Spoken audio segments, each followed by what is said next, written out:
Unspoken Issues. What is going on, Legions of the Unspoken? This is Jesse. We wanted to do something a little special for Halloween season this year.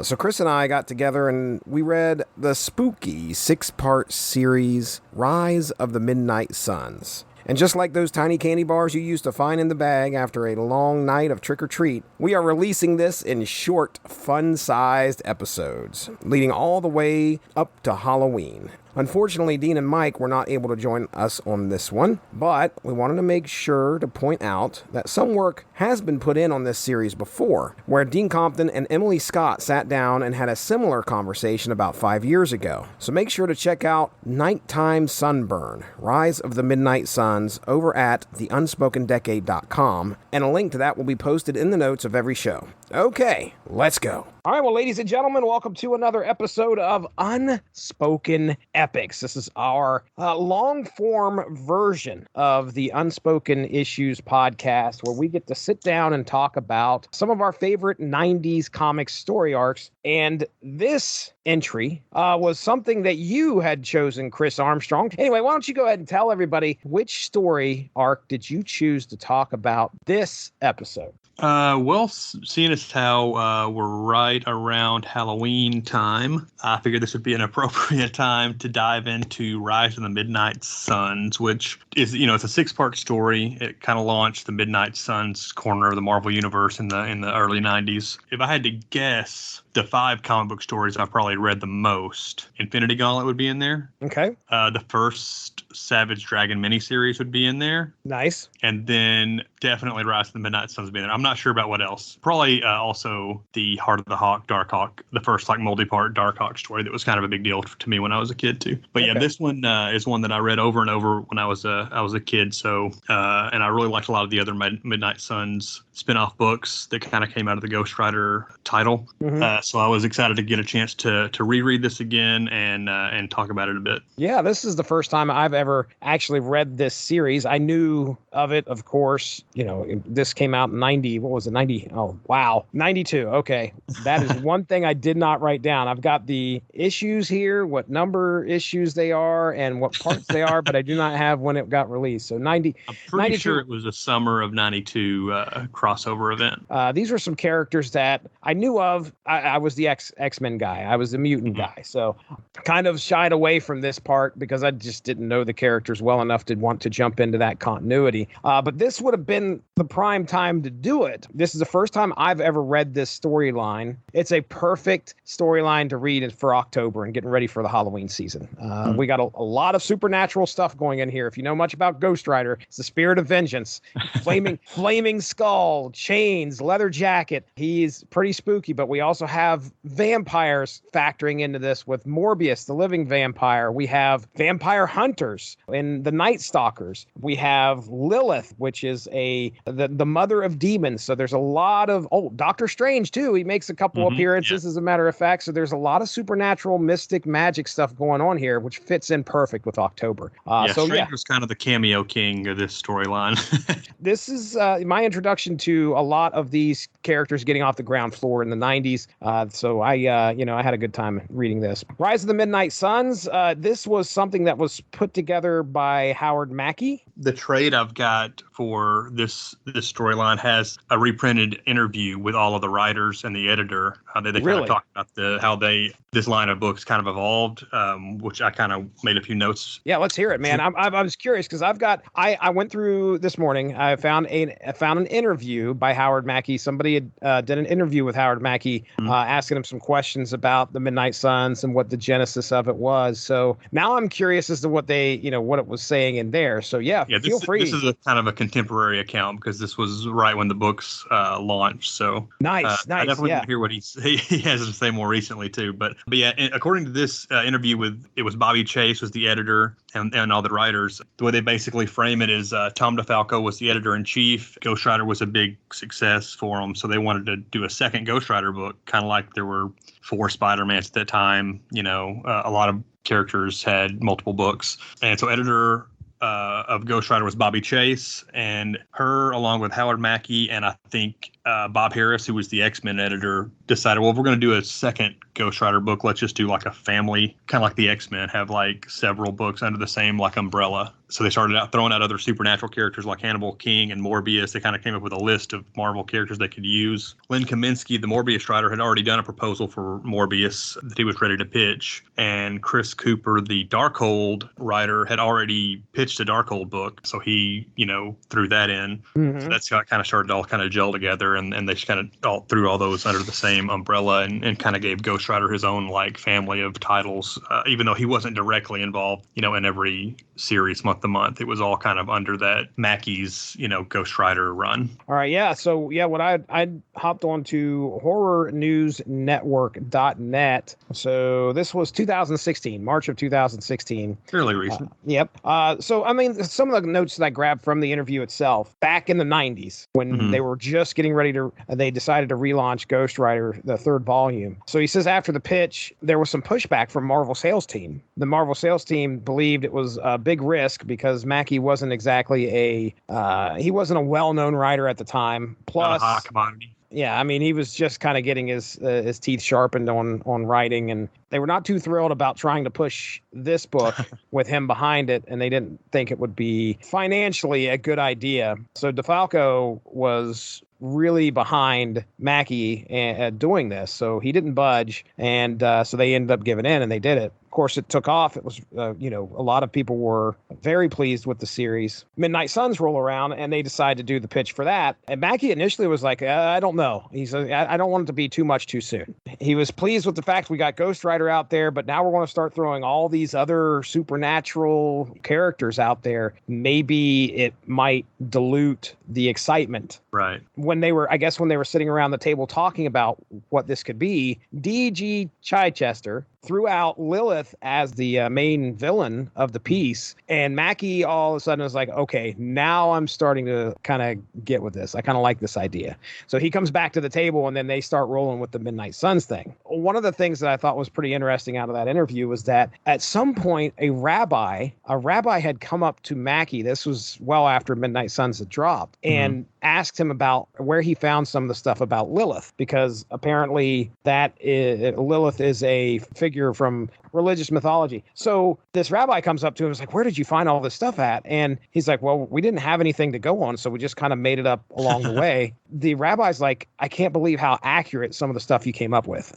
At least Mackey didn't know that a lot of what we see in this book and how the character of Lilith comes about was actually very close or similar to what the original mythology was. I guess we'll go ahead and get started here. What we're going to do, I've already kind of cleared this with Chris. I said, hey, let's do an issue at a time, kind of give it the proper space to breathe. I want to do each issue as much justice as we can. If there's anything we want to get out there on each issue, great, because we got a lot. Oh my gosh, is there a lot of stuff that happens in these 6 issues. It really kind of boggles my mind, the amount of stuff that they have to get off the ground and get through to the reader in these first 6 issues of Midnight Suns. I didn't double check, but I think each issue is like double sized as well, because they were all launched as polybagged. They all each had like a poster insert that you put all the posters together to make one giant poster, which is pretty cool. That's a great I believe, especially since most of them are issue number, except for the bookends, the Ghost Rider issues, the others are all issue number ones. So I think they were all double sized. So you get a lot of meat in this 6 issues. Ghost Rider was a book that I didn't get into when it first started. I kind of jumped in. I believe the first issue I picked up was the issue before the famous, glow-in-the-dark cover issue, which I believe that was 15. So I think 14 was the first one I had picked up. And that was the first issue where Johnny Blaze had come back. I didn't even know who Johnny Blaze was because I'd never read Ghost Rider before. I didn't even know there was an original Ghost Rider at that point. But I really liked that character and the way they interacted and stuff. It wasn't until I picked up a couple issues and I didn't really get back into it until this crossover started. And then I became a big fan of Ghost Rider and especially the Spirits of Vengeance team-up book with Ghost Rider and Blaze together. I was 12 years old when this crossover started, and when I started getting into these books, I wasn't really into horror movies and stuff like that, but I think getting into this material, which is sort of like superhero action / supernatural horror, all kind of mingled together. So I think it laid a lot of the groundwork, wired my brain for for the horror fandom that I would come into later. Oh, that's awesome. When we started out doing the Unspoken Issues podcast, they were just single one-shot issues. Usually we'd shoot for. You and I covered Ghost Rider number 25 on our 19th episode. Right. Was that last October or the previous? Oh, I could click on the video and tell you. That was 2020, October 31st, 2020 is when that aired. And I know, this is it. Unspoken Issues number 12, that came out February of 2020, and that was Spider-Man number 14. So we talked about the black costume Spider-Man, and I think this might have been shortly after that or before that. Yeah, we did an interview with Gregory Wright, who's all over this series. He is storyline. He colors. I think he's the colorist on 3 of the 6 issues, maybe. Yeah, we have ties to this series already. We kind of laid the groundwork already. We did too, because I'm sitting there, I'm reading them, and I'm like, well, I know about Ghost Rider number 25, which is a very big, significant part of this story. By the end of this, they're off to try and still figure out what to do with Danny Ketch, but Morbius is showing up here, and the events that happened in Spider-Man number 14 have happened prior to what we get in Morbius number 1. As a matter of fact, I remember us talking about how they were teasing Morbius number 1 in, I think, the Spider-Man issue. So yeah, we got some neat, unexpected groundwork for Rise of the Midnight Suns already laid here on the Unspoken Issues podcast. So this is going to be part 1 of Rise of the Midnight Suns. Ghost Rider number 28, written by Howard Mackey, penciled by Andy Kubert, inked by Joe Kubert, colored by Gregory Wright, lettered by Janice Yang. Before we get into the synopsis, I want to run down a little bit of an intro to some of the main characters of the book. Okay. All right. So Johnny Blaze, created by Gary Friedrich and Mike Plug, first appeared in Marvel Spotlight number 5, May of 1972. Perhaps the most famous host of the Spirit of Vengeance, Johnny has recently freed himself from the Ghost Rider and made time for a family with his wife Roxanne and 2 children, Craig and Emma. After hearing that a new Ghost Rider was back, Johnny attempted to capture him and his host Danny Ketch. During the fight, Johnny learns he can still use Hellfire as a weapon through his shotgun. That shows up in the series a couple times. And coming to grips with his newfound power, Johnny decides to kind of hang back and teach Danny about his powers as the Ghost Rider. Now, most of this information I'm grabbing from marvel.fandom.com. So if anybody's questioning where I get some of this, that's where we're nabbing it from. Let's talk about the Ghost Rider. Ghost Rider came around at the same time Johnny Blaze did, created by Gary Friedrich, Mike Plug. First appeared in Marvel Spotlight number 5, May of 1972. The Spirit of Vengeance is now in the body of Danny Ketch. He is still cleaning up the streets with his leather jacket chain, Hellfire, and Penance Stare. However, he has encountered a new problem when Danny has suffered mortal wounds at the hands of Ghost Rider's foe, Blackout. Taking over, Ghost Rider now cannot turn back into Danny without him possibly dying. He can't turn back into Danny without Danny potentially just dying and bleeding out right there, or being dead. He may have actually died. I don't know. But yeah, it's kind of a gray area. I'm assuming, because I think he even says in this issue at one point, Daniel's not dead. But yeah, obviously the state he was in whenever he did his transformation in issue 25, Danny's not in any condition to come back. So Danny Ketch, created by Howard Mackey and Javier Saltares. First appearance, Ghost Rider Volume 3, Number 1, from May of 1990. The new host for Ghost Rider, who is currently floating in between worlds. So I put in here, not yet dead, as he is still attached to the Spirit of Vengeance, but still unable to return to the land of the living, as his wounds would surely kill him.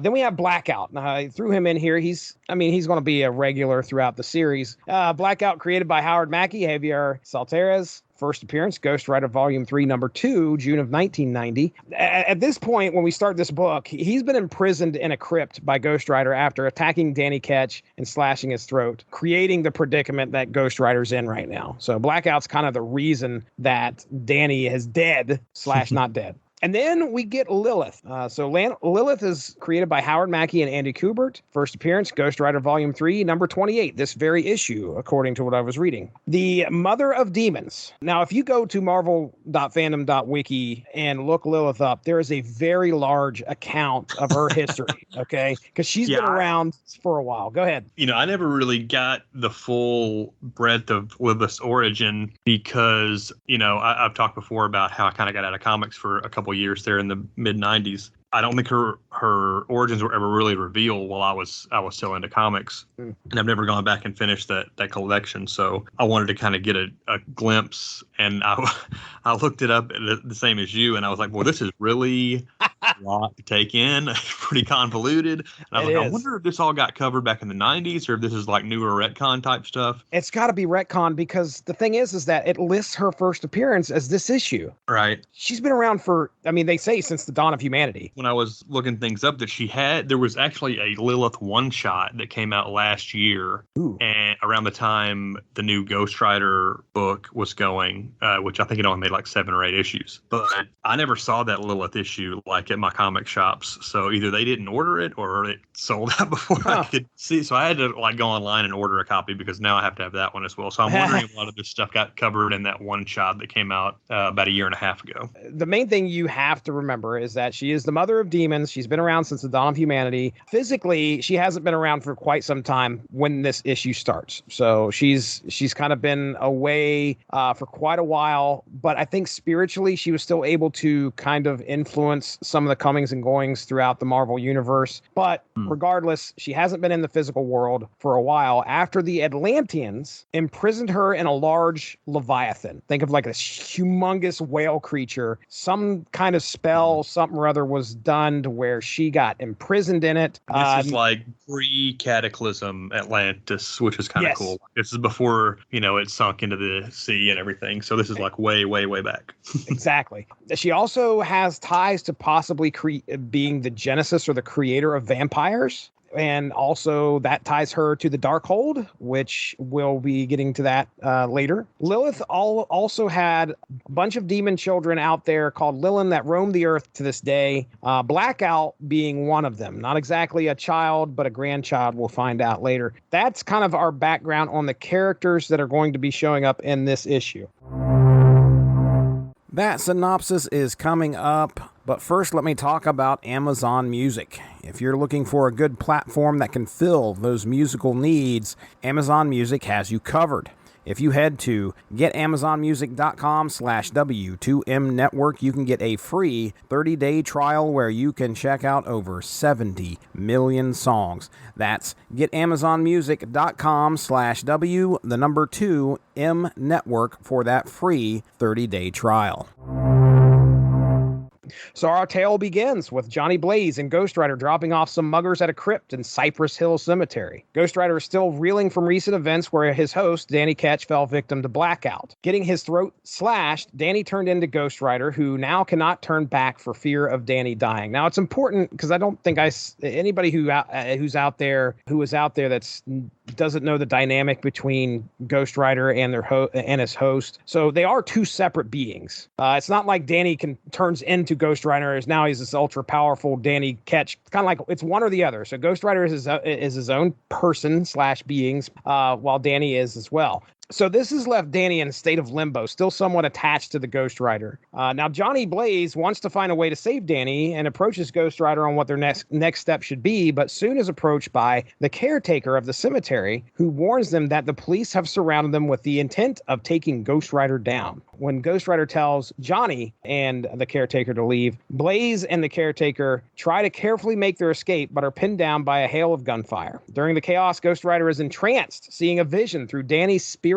eyes. As Danny is floating towards a light, a hand reaches out and grabs his wrist. It is the hand of the demon mother Lilith. She shows Danny that her offspring will be responsible for destroying a group of heroes, including Blaze and Ghost Rider. While Ghost Rider is seeing this vision as well, he does not notice that Blackout, who is, last time I saw him, he was getting thrown into a crypt in 25, who has been imprisoned in the crypt for a while, makes his way to escape. When Blackout overhears Ghost Rider mention the name Lilith in his trance, he begins to believe Ghost Rider is speaking about his mother and is compelled to leave and find out more about her. With the help of the caretaker, Blaze finds a bike he had hidden there before, and they rescue Ghost Rider, both riding off in the night with the police in hot pursuit. Meanwhile, the caretaker converses with Doctor Strange regarding what awaits the pair of the event events Dr. Strange has set into motion. The first thing that kind of jumps out is Joe Kubert as the inker on Andy's art. Joe Kubert, kind of a legendary Marvel, I guess.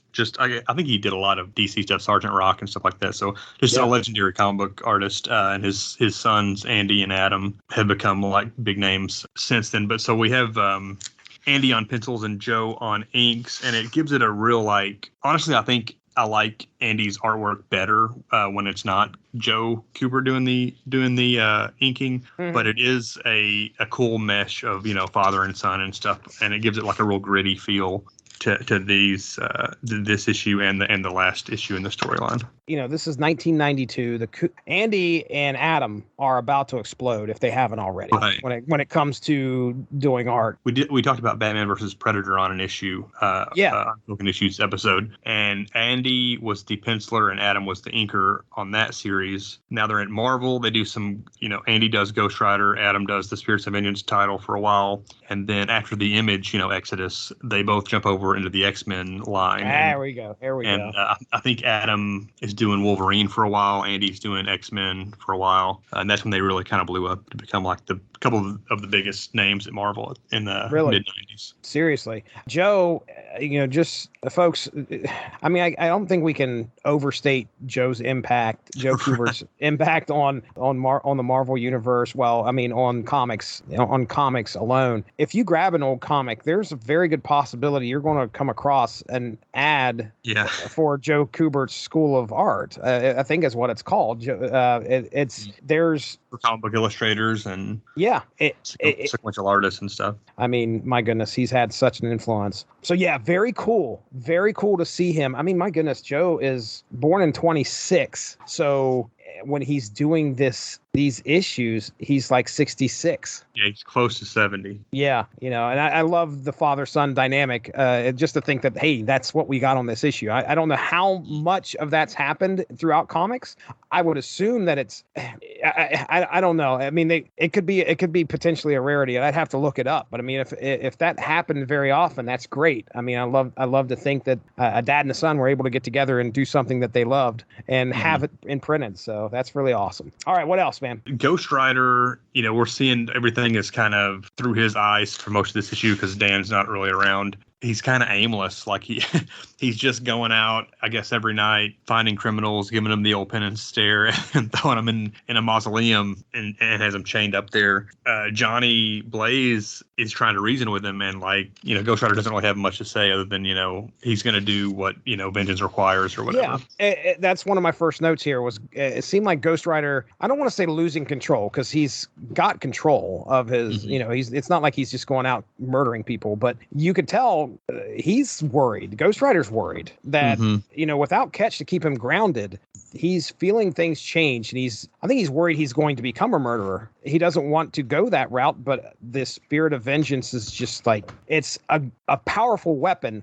There's a possibility it may become out of control. So yeah, I pick up what you're putting down there. That's one of my first notes was that you could tell he's kind of worried about that happening. Johnny Blaze, he also kind of seems a little out of sorts, still figuring some things out. Like he doesn't know, you could tell he has no idea, or he's forgotten that this shotgun has got power. And I think he, he's worried about using it. I think at one point he knows it's powerful enough to take Ghost Rider down because he, like in the first few pages, he's got the gun pointed at Ghost Rider's head to stop him from potentially killing those muggers. So yeah, when Johnny first comes back into the Ghost Rider title, he just has a regular shotgun. During the confrontation with Ghost Rider grabs the gun and kind of shoots like hellfire out, and it kind of knocks Blaze back. And from that point on, the gun shoots hellfire. So it's like an hellfire shotgun. There are more revelations later about how that works in later storylines, but essentially,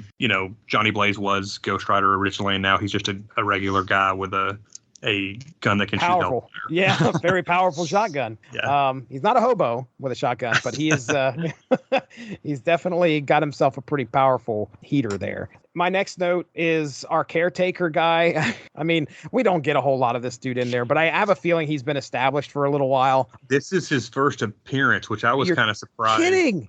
but he does become a major player in the Ghost Rider mythos as it kind of goes along. Wow. Okay. Well, yeah, I had assumed he'd been established already. And what's funny is I get a lot of that throughout this series where I'm like, oh, that guy's been here for a while. I can tell. I don't even have to read anything. He's been here for a while. We get into the Morbius issue. I was doing the same thing. I was like, oh, that person's been here for a while. Oh, nope. That's his first and last appearance. Okay. So yeah, the caretaker, spitting all the time. He was an interesting character. Not a whole lot, other than the fact that he's just like, watching over this cemetery and he kind of helps Johnny Blaze out. But it's interesting that, he's palling around with Doctor Strange at the end. You're like, okay, all right. So yeah, he's definitely more than a spitting gravedigger. We also get the family still worried about Danny. We definitely put that in there because Danny's been missing, I assume. I mean, ever since he turned into Ghost Rider, they don't know where he's at other than I think that they just found his blood where it was basically emptied onto the back porch or wherever they were when that issue went down. Do you remember if this issue had like a big trifold poster when the vision happened? I assume it was a fold out. It's not that way in the trade I've got, but it's a 2-page splash, but it's got kind of like a widescreen border on the top and bottom. So yeah, it kind of shrinks the image a little. So I think it probably was a fold out. I don't really remember because I haven't read the actual issue in a while. Same here. I read it in trade. I think that it was like maybe not I said a 3-page. I think it was a 4-page. I think you you unfolded it here and unfolded it there, and you get the big vision, which, folks, to kind of describe what's going on, Danny is seeing Lilith is kind of showing him what's going to be happening in the future, or at least a vision of what she wants to happen in the future, where Ghost Rider and Johnny are there. I think we see the members of the Darkhold Redeemers, which I don't think they're called that in these issues, but that's who we get, the Darkhold Redeemers. We also get Morbius as a player in there, and of course the Night Stalkers. They're all kind of in this vision, and we'll get to those issues here pretty soon. But anyway, again, another great 90s gimmick right there, buddy. You get the fold out, fantastic bit of art. So yeah, that would be a great poster. Oh my goodness. Don't ruin your comic, ladies and gentlemen. Keep the poster in the comic. Buy a second issue. That's what it was for. That's why they did that. We get our first look at Lilith here. Granted, I don't think she gets born yet until we get into the next issue, but we do get to see Lilith, who brings... Yeah, she's there, it seems like, on whatever spiritual plane, Danny's spirit is kind of going through. Yeah, she's got a really interesting visual look, especially the pointed... I don't even know what that is. Yeah, I mean, her head is not a head. They're kind of like, I guess they're supposed to be kind of like, sort of like devil horns, kind of evoke that kind of an image. Okay. She's supposed to be a demon, but and then she has the black hair kind of flowing behind it. But an interesting visual. Then we got Doctor Strange. I put on here, my note was Doctor Strange pulling the strings, a la Secret Defenders. So if he's in the background, and you're kind of wondering like, why isn't he getting involved? And we get a bit of an explanation as we go through these series, but that's kind of all I had for the first issue there. Did you have anything else? I think that about covers it. We also, we get Blackout briefly in there. Again, just never learns. He's trying to chomp down on Ghost Rider and gets his face burned off again. What an idiot. Yeah, that's pretty much all I had for the first issue.